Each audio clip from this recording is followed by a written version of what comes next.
Hello everyone, welcome to our channel. Today I am going to discuss all question answer of NCERT book English class 7 chapter 2, and the name is the particular chapter is the gift of the chappals. The gift of chappals. Okay, so let's see. I will discuss all question answer one by one. Okay, so let's start it. You can see here very well a gift of chappals. Okay, it is your story, and this story is already discussed. Now, your very first question is, what is the secret that Meena shares with Mridu in the backyard? So वो कौन सा secret था?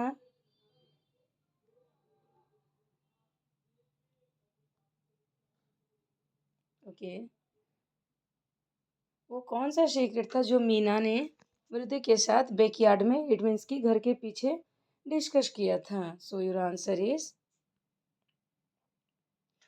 Meena shared the secret that they have brought home a kitten which they found out that morning outside the gate, and they have kept him hidden. Meena ने कौन सी बात share की? मीना ने बताया कि they have brought home a kitten, मैं हम लोगों ने घर क्या लाया है? एक किटन लाया है. Kitten means baby of a cat. तो बिल्ली का एक बच्चा उठा के ले आया है ये लोग. And they found out that morning outside the gate, और ये कहाँ पे मिला था? सुबह में गेट के बाहर मिला था. And they have kept him hidden, और इन लोगों ने उसको क्या करके रखा है? हाइड करके रखा है. इट मीन्स छुपा कर रखा है.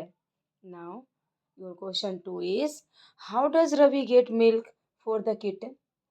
रवि जो है वो उस किटन को मिल्क देता है. तो मिल्क देता है तो कैसे देता है? Now your answer will B, getting milk for the kitten was a big task. है ना, बिल्ली को दूध पिलाना, बिल्ली के बच्चे को दूध पिलाना is a very big task for Ravi. Ravi के लिए. क्यों? Because it will be great trouble if पाती comes to know about the kitchen. कि अगर उनकी पाती को, उनकी दादी माँ को पता चल जाता किटन के बारे में, तो ये एक बहुत बड़ी समस्या, ट्रबल बन सकता था. Paati show him with a glass of milk, so he had to drink most of the milk to show that he was actually hungry, and then he had run to the kitchen and pour the remaining milk. तो वो अपने दादी को, अपनी पाती को दिखाने के लिए वो क्या करता है? अगला फुल ग्लास ऑफ मिल्क लेता है और पीने का नाटक करता है कि जैसे कि एक्चुअली में वो कितना हंग्री है, कितना भूखा है. लेकिन एक्चुअल में वो हंग्री नहीं होता है. वो मिल्क का ग्लास लेकर के भागता है बैकयार्ड की तरफ, और बैकयार्ड में जा कर के रिमेनिंग बचे हुए मिल्क को कहाँ? वो किचन के बॉल में पोर कर देता है. Now then run back to the kitchen, wash the tumbler and put it back in its place so that she doesn't get suspicious about it. और बेचारा फिर भाग कर घर में जाता है. उस ट्रम्बलर को, ट्रम्बलर मीन्स ग्लास को, वापस वॉश करके उसी जगह पे रख देता है ताकि पाती को किसी भी तरह का डाउट ना हो. Suspicious means doubt. तो उनकी दादी को किसी तरह का संदेह ना हो, इसलिए वो बेचारा ग्लास वापस धोकर उसकी जगह पे रखता है. Now your question number 3 is, who does he say the kitchens ancestors are? Do you believe him? कौन कहता है कि किचन का जो एंसेस्टर्स है, एंसेस्टर मीन्स होता है उनके पूर्वज, है ना. तो इस किटन के भी क्या है? पूर्वज है. और किनको ऐसा बिलीव है? So your answer is the Mahabalipuram Rishi cat he claimed was the kitten's ancestor. क्या बोलता है? किनको वो बोलता है कि उस किटन का एंसेस्टर? बोलता है कि जो महाबलीपुरम में जो ऋषि कैट है ना, वो इस कैट का पूर्वज है. Also he says that cats were worshipped in ancient Egypt. और इसके साथ साथ ये भी बोलता है कि इजिप्ट में एंशियंट इजिप्ट में कैट की पूजा की जाती थी। No, I don't believe him. तो ये शब्द किसने कहा है कि आई डोंट बिलीव हिम? ये आपका सवाल भी था कि किसने कहा डू यू बिलीव हिम, क्या तुम्हें इस पर विश्वास है? तो वो क्या बोलती है, नहीं, मुझे विश्वास नहीं है। Now fourth number question is Ravi has a lot to say about MPP Punnai this so that. ये जो रवि बार बार उसको विश्वास दिला रहा था कि एमपीपी पुन्नई उसका शॉर्ट फॉर्म महाबलीपुरम एक्सेट्रा, तो उसका शॉर्ट फॉर्म करके यहाँ रखा है। तो आपको यहाँ 4 ऑप्शंस दिए गए हैं, बताना है क्या है। ही इज़ मरली ट्राइंग टू इम्प्रेस मृदु, क्या वो सिर्फ मृदु को इम्प्रेस करना चाहता था। His knowledge of history is sound, उसका जो नॉलेज है हिस्ट्री का वो कैसा है, क्या उन बहुत साउंड वाला, मीन्स कि उनमें बहुत ज़्यादा डीप नॉलेज है। Now he has a rich imagination, क्या वो बहुत ज़्यादा कल्पना कर लेता है। And the four one he is an intelligent child, क्या वो बहुत बुद्धिमान बच्चा है। तो आपको यहाँ पर पता करना है कि क्या है। Which of this statement do you agree and disagree with, तो कौन सा जो स्टेटमेंट है यहाँ 4 में से वो इसके साथ अग्री करता है, ठीक है। Now your answer is I agree this statement, his knowledge of history is sound, कि हाँ उनका जो नॉलेज था हिस्ट्री के बारे में वो ठीक ठाक था। नाउ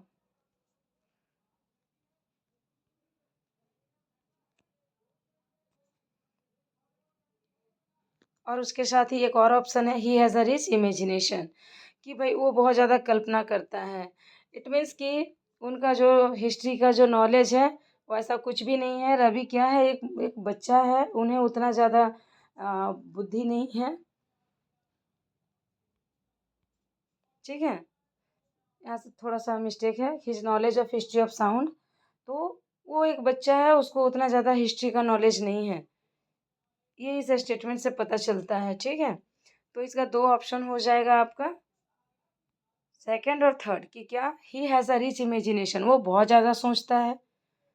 और दूसरा क्या है, his knowledge of history is sound, कि उसका जो भाई नॉलेज है ना वो एकदम है, मतलब उन्हें ज़्यादा नॉलेज नहीं है, एकदम हिस्ट्री का ज़्यादा उन्हें कोई अनुभव नहीं है। एक बच्चा है, उसे कितना ही नॉलेज होगा हिस्ट्री का, ठीक है। Then your answer will be question number 2 and third. Now fifth number, what was the noise that startled Mridu and frightened Mahendran, तो किस तरह का नॉइज था जब वो लोग दोनों आपस में फ्राइटेंड हो रहे हैं, डर रहे हैं। The sound of the violin that Lali was learning to play start Mridu and frightened Mahendran, तो मृदु और ये महेंद्रन कौन है, महेंद्रन उस पुसी कैट का नाम रख दिया है। तो ये लोग फ्राइटेंड हो रहे हैं, डर रहे हैं, किससे, कैसे, वो जो लाली जो वायलिन बजा रही है ना विद अ नॉइजी साउंड के साथ, जो एक वायलिन बजा रही है उनका अभी वायलिन का साउंड उतना मेलेडियस नहीं है, हार्श है, तो उससे वो लोग डर रहे हैं। Now question number 6 is the music master is making lovely music, ठीक है। वो जो म्यूजिक मास्टर थे उनकी म्यूजिक एकदम लवली थी, बहुत अच्छी थी। Read aloud this sentence in the text and that expresses this idea, तो आप इसको पढ़िए और जो क्या एक्सप्रेस किया जा रहा है इस टेक्स्ट में, क्या आइडिया आपको दिया जा रहा है उसको देखना है। So your answer is the music masters notes seems to float up the shuttle perfectly into the invisible tracks of the melody, ये जो म्यूजिक मास्टर का जो नोट्स है seems to float and settle perfectly into the invisible tracks, एकदम बढ़िया से जा रहा है ट्रैक में, मेलोडी वॉइस के साथ बढ़िया से एकदम सुर ताल इन नोटेशन में गाया जा रहा है, because he is the music master. And now it was like the wheels of a train fitting smoothly into the rails and whizzing along, जैसे कि ट्रेन एकदम स्मूथ चलती है ना, कोई साउंड उतना नहीं होता है, ऐसा लगता है कि ट्रेन का जो व्हील्स है एकदम से फिट बैठ गया है उनके ट्रैक में। And this sentence in the text express the idea that the music master is making lovely music, तो क्या इस टेक्स्ट से क्या एक्सप्रेशन मिल रहा है, क्या आइडिया आ रहा है कि वो जो म्यूजिक मास्टर थे उनकी जो म्यूजिक प्लेइंग थी वो एकदम लवली थी और स्वीट म्यूजिक वो प्रोड्यूस हो रहा था। Now question number 7, had the beggar come to Rukumani's house for the first time क्या वो जो बेगर है रुक्मणी जी के घर पहली बार आया था? Give reasons for your answer. So reason दीजिए। The beggar had not arrived at Rukmini's house for the first time. नहीं, वो पहली बार नहीं आया था, वो बार बार आने वाला एक ऐसा बेगर था जो बार बार आता था। पाती हैड टोल्ड तापी, और पाती ने तापी से कहा था क्या? That he had been coming to their door every day for the previous week, कि पिछले पूरे हफ्ते से ये रोज रोज आ रहा है हमारे घर में। It's time to find him another house. इनको दूसरा घर भी तो ढूंढना चाहिए बेगिंग के लिए। So she added this demonstrates that she was familiar with him. वो क्या डेमोन्स्ट्रेट कर रही थी, क्या वो दिखाया जा रहा था कि उसके साथ वो, कि हम इनके साथ बहुत ज़्यादा फेमिलियर है, इसीलिए घूम घूम के मेरे ही घर में आ रहा है। अब हम लोग थोड़ा ऐसा इसके साथ रूड बिहेव करेंगे तो ये किसी अनदर पर्सन के घर बेगिंग के लिए जाएगा। Now question number 8। A sharp V-shaped line had formed between her eyebrows. What does it suggest to you about Rukumani's mood? कि एक वी शेप का शेप बन जाता है उनके आईब्रो के पास, बीच में, है ना, फोरहेड में, दोनों आईब्रो के बीच में एक वी शेप का साइज बन जाता है।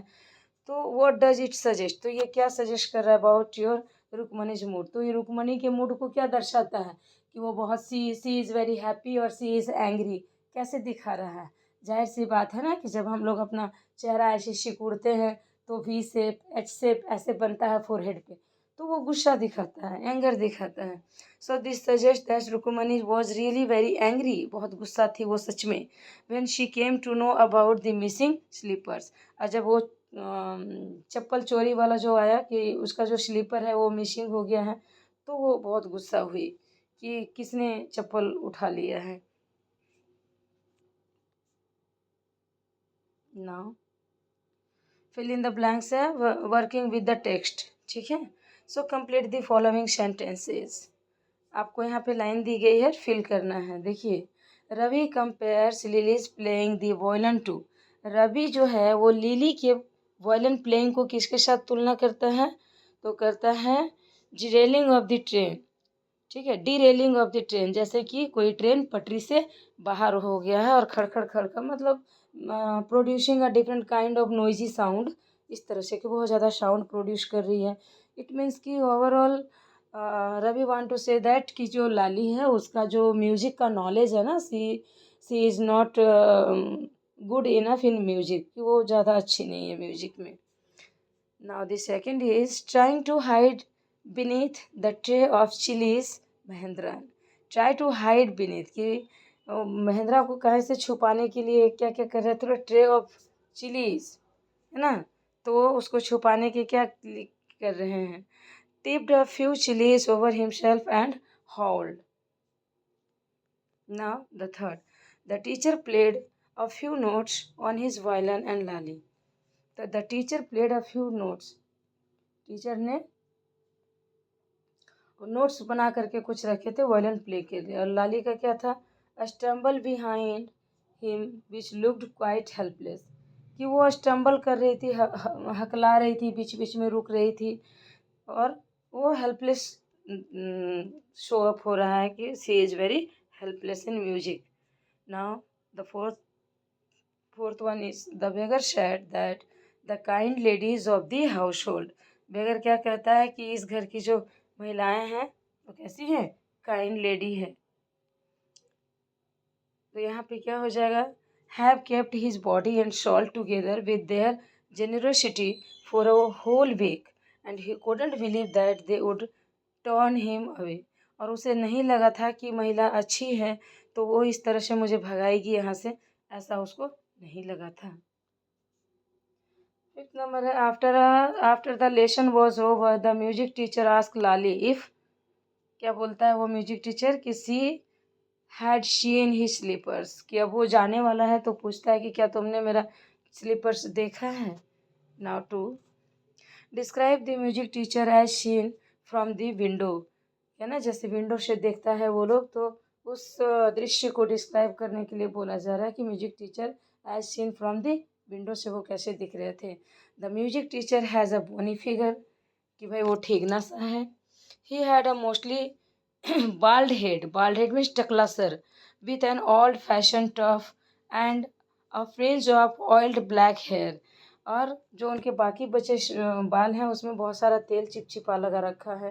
फ्लोइंग अबाउट हिज ईयर्स, जो उनके कानों तक आ रहा है। He had a gold chain around his leathery neck and a diamond ring on his hand that glistened, क्या उनकी मोटी सी एक चैन है। He had a gold chain है उनके मोटे से गले में, और एक डायमंड की रिंग है उनकी अंगुल मतलब उनके हैंड में, और वो चमक रही है। He had a large foot, बड़े बड़े से पैर हैं। And big toe that stuck out from beneath his gold bordered vesties। तो ये इसका कहने का मतलब है कि उसका जो स्लीपर था ना, स्लीपर पे एक टॉय बन गया था। इट मीन्स कि चप्पल बहुत पुरानी थी, और पुरानी होने की वजह से क्या था ना, इतनी ज़्यादा घिस गई थी कि उस पर निशान बन गया था। उस पर क्या बन गया था, एक निशान बन गया था। ठीक है। Now the third one, what makes मृदु conclude that the beggar has no money to buy chappals। तो what makes मृदु, मृदु क्या कंक्लूजन निकालती है कि इस बेचारे गरीब के पास पैसे नहीं है चप्पल खरीदने के लिए, है ना। So the large pink peeling blisters on the sole of the bare foot of the beggar shows that he had no money to buy chappals। उनके चप्पल का हुलिया देख के पता लग रहा था कि इसके पास एकदम से मतलब पैसे ही नहीं हैं। चप्पल की कंडीशन, स्लीपर की कंडीशन इतनी गंदी थी कि लग रहा था कि उसी से पता चल रहा था कि he has no money. What does she suggest to show her concern, क्या था ऐसा, शी सजेस्ट टू शो, वो सजेस्ट करती है शो हर कंसर्न, और अपना कंसर्न उस पर दिखाती है। She suggest finding an old pair of slipper so that they can help the beggar. तो जब उसको देखती है मृदु, तो she is very kind hearted girl. वो बोलती है कि इस बेचारे के पास एकदम पैसे नहीं है स्लीपर के लिए, और वो तब सोचती है कि कुछ करना चाहिए इसके लिए, है ना, इसके लिए स्लीपर के लिए कुछ करना चाहिए। Then have you children, next one fourth number, have you children see begin, and then seeing they were curiously quiet went on more slowly seen anyone lurking around the veranda। तो ये एक line है, इसको इसके according आपको answer करना है। What do you think Rukmini really wanted to ask, आपको क्या लगता है जो रुकुमनी थी उनकी मदर, वो सच में मतलब पूछना चाह रही है, वांटेड टू आस्क। तो रुकुमनी क्या पूछती है, Rukmini really wanted to ask the children if they had seen the music teacher slipper. Rukmini सच में पूछती है कि क्या तुम लोग बताओ म्यूजिक टीचर का देखा है क्या slipper. Why did she change her question, और उसने अपना सवाल क्यों बदला। She changed her question because children's were curiously quiet, क्योंकि सारे बच्चे एकदम चुप थे। And she understood that the children must have done something mischievous with chappals. तो जब बच्चे एकदम शांत हो गए, मम्मी सवाल पूछ रही है, बच्चा एकदम शांत है, तो मम्मी कहीं ना कहीं समझ लेती है कि ज़रूर इन लोगों की बदमाशी है, इन लोगों की शैतानी है, कुछ ना कुछ तो चप्पल के साथ किया है। इसीलिए कहा जाता है कि सच ना बोल सको तो चुप रहना बेटर है, लेकिन झूठ नहीं बोलना है। Now third one, what did she think had happened, वो क्या सोचती है कि क्या हुआ। She thought that some vendor must have stolen the slippers, उसे लगता है कि कोई वेंडर आया होगा। वेंडर मीन्स ऐसे ही घूमते हुए, जो लोग रोड में ऐसे ही घूमते रहते हैं, बेवजह घूमते, without any reason they are wandering और रोमिंग हेयर एंड देयर। तो उनको लगता है कि कोई ऐसे ही आया होगा, वही स्टॉलन किया है, चुराया है। Now fifth number, on getting Gopu Mama's chappals, the music teacher tried not to look too happy. Why? On getting Gopu Mama's chappals, जब गोपू मामा का चप्पल, the music teacher tried, music teacher ने ट्राई किया, not to look too happy, तो वो ज़्यादा happy नहीं दिख रहा था। क्यों, नई चप्पल गोपू मामा का मिला है तो उनको तो हैप्पी होना था, लेकिन वो नहीं था। क्यों, the music teacher tried not to smile since he didn't want to express his joy at receiving new chappals which Gopu Mamas had never worn before। किस लिए कि वो नहीं दिखाना चाहता था अपना जॉय को, है ना।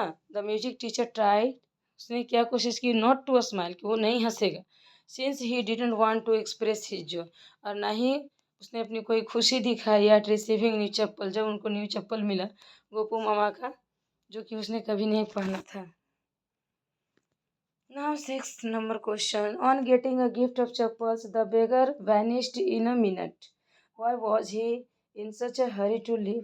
मामा का चप्पल मिलते ही वो बरामदा से एकदम चला गया, एक भी मिनट लेट नहीं किया। क्यों?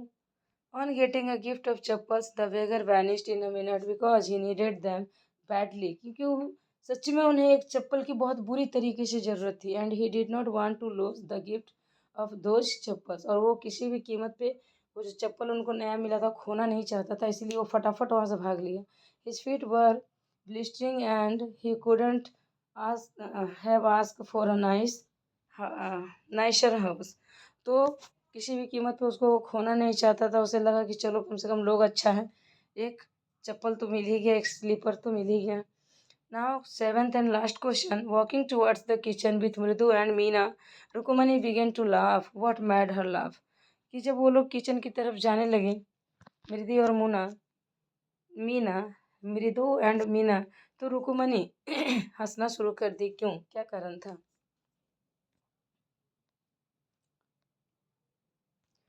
The thought of answering Gopu Mama in the evening made her laugh, as he was always in a hurry to throw off his shoes and socks and get into his chappals as soon as he came home.